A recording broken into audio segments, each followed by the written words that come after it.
So, a little bit about brainwaves. You ready? You geniuses? Beta brainwaves.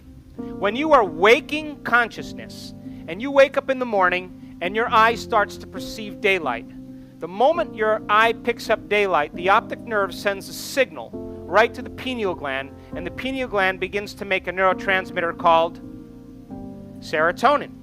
And serotonin is the daytime neurotransmitter, and it creates excitatory function in the brain. And the moment the brain begins to fire in serotonin, you begin to pay attention to your outer world. And the brain perks up, and now the brain's job is to create meaning between the outer world and the inner world.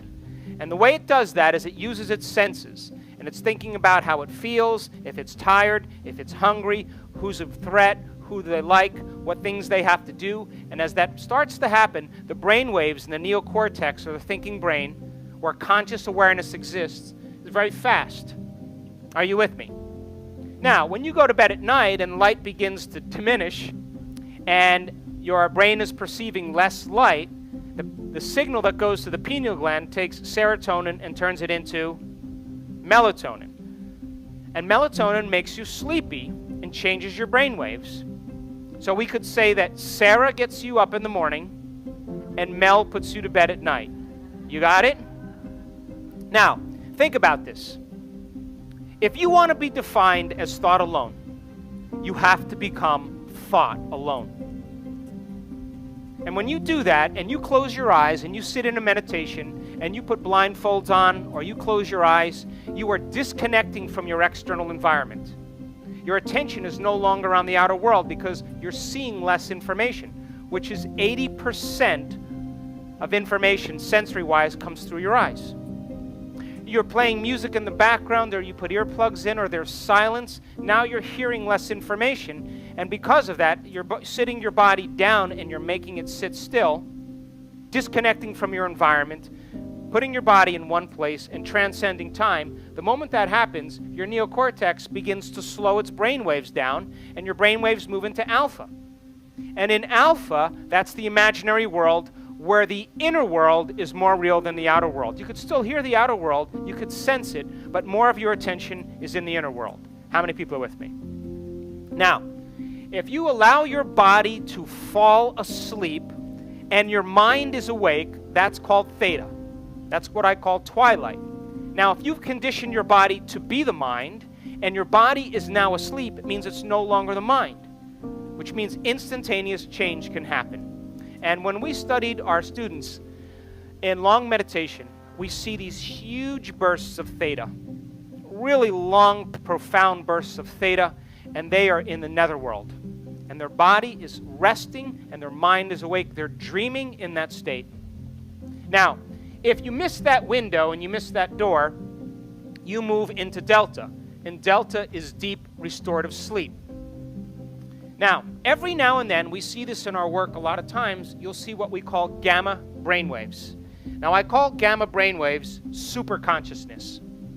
And when that kundalini energy that's sitting in those lower centers that you use for sexual expression, to digest your food, all the energy you need to drive aggressively or tell your coworker off or being chased by a predator, all the energy that's sitting in these lower centers, instead of being eliminated out, begins to move up. And when that energy begins to move up, that sympathetic nervous system switches on right with the parasympathetic nervous system, and the body is relaxed, and just like an orgasm, that energy begins to release up into the brain. And there's a little gate at the brain stem called the thalamic gate. And the moment that gate opens up, that energy begins to move right into the pineal gland. And the pineal gland is sensitive to pressure. And all of a sudden, that pineal gland gets a rush of energy, and it compresses, and it begins to release electromagnetic energy. And the pineal gland begins to take melatonin and turn it into some very profound neurotransmitters. And we have measured amplitudes of energy in our work 10 times, 100 times, 1,000 times, 26,000 times, 40,000 times normal in the brain. And that's because when that neurotransmitter is released, and that electrical current begins to activate the nervous system, all of a sudden you're tuning in to possibility, and now the brain and nervous system is processing a greater stream of consciousness, and those microtubules in the cells turn on. If you take that same molecule and you tweak it again, you'll find the most powerful hallucinogenic known to man. Now, why is that important? Because the moment that occurs in gamma, what you're experiencing in your inner world is more real than anything you've ever experienced in your outer world, and you'll never forget that moment. And the brain literally tracks it neurologically and produces a new chemical, and the moment that occurs, the body moves out of the past. And we have seen people heal themselves instantaneously when this energy is released. So then, gamma then is superconsciousness. It's when the sympathetic nervous system begins to release energy back to the brain, and all the energy you've used to create a baby, to digest food, to run from a predator, is now moving up to the brain from whence it came. And when that occurs, the brain goes into a heightened state, and that's called gamma. So, from the ages of 0 to 2, children, for the most part, are functioning in delta brainwave patterns. They're asleep with their eyes open. Between the ages of 2 and 6, their brainwaves move into theta, which means they're in twilight. And if you ever see a child 2 or 3 years old, they're tracking things around the room that you can't see because they're in a lucid state. Now, between the ages of 0 and 6 years old, their brain is completely in the subconscious state, and all of their attention is on their inner world and not on their outer world. As they begin to learn the laws of the environment, their brainwaves move into alpha. So for the first 6 years of their life, they're in an imaginary state.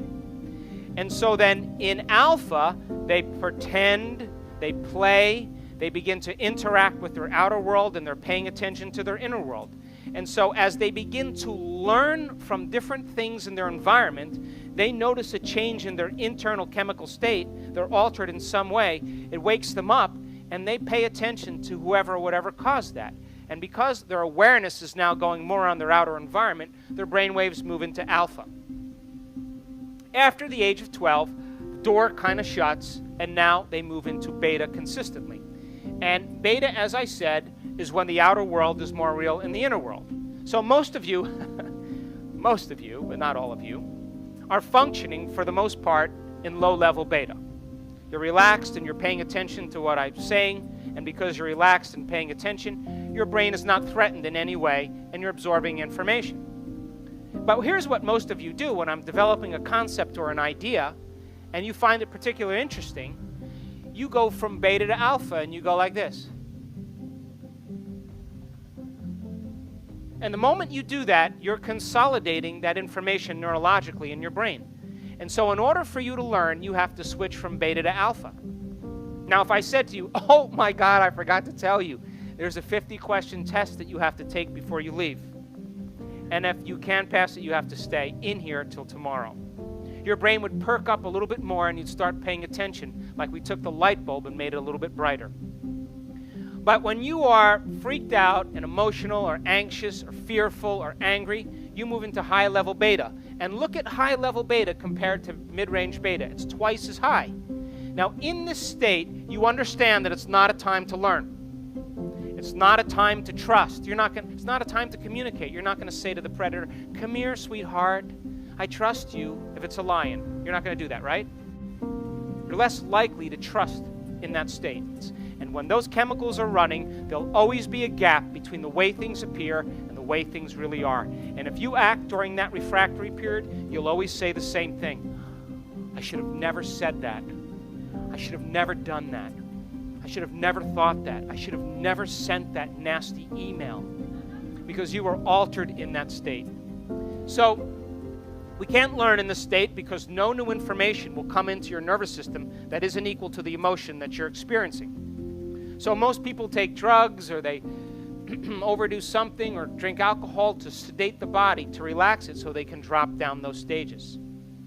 So the job then is to enter the kingdom of heaven. You have to become like a child again. You with me? So let this circle represent your mind. And when you're born, you're totally subconscious mind. How do we know that? Because we just studied the brain waves, and for the first 7 to 12 years of your life, your brain is in a subconscious state. And you learn by these positive and negative identifications and associations. So our groove then is to go from beta to what? And we would call that alpha 2 and theta 2. And we could say then that beta and alpha represent the conscious mind, and alpha, theta, and delta represent the subconscious mind. How many people are with me? Gamma superconsciousness, it doesn't fit in that model. Now, take a look at this. When you're living by the hormones of stress, you produce very incoherent brainwave patterns because different compartments are not working together because it's not a time to communicate. It's time for emergency.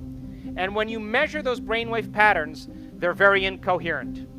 When you begin to connect to source, when you truly allow that consciousness, your subjective free-willed consciousness, to merge with that objective consciousness, which is a loving intelligence and intelligent love, and you begin to merge with it, different compartments of your brain that were once divided begin to work together and synchronize. And when that occurs, you start to feel whole. You start to feel more love for your life. You feel more spontaneous, more poised. You feel clear. You trust in the universe because your brain is now functioning in a holistic state.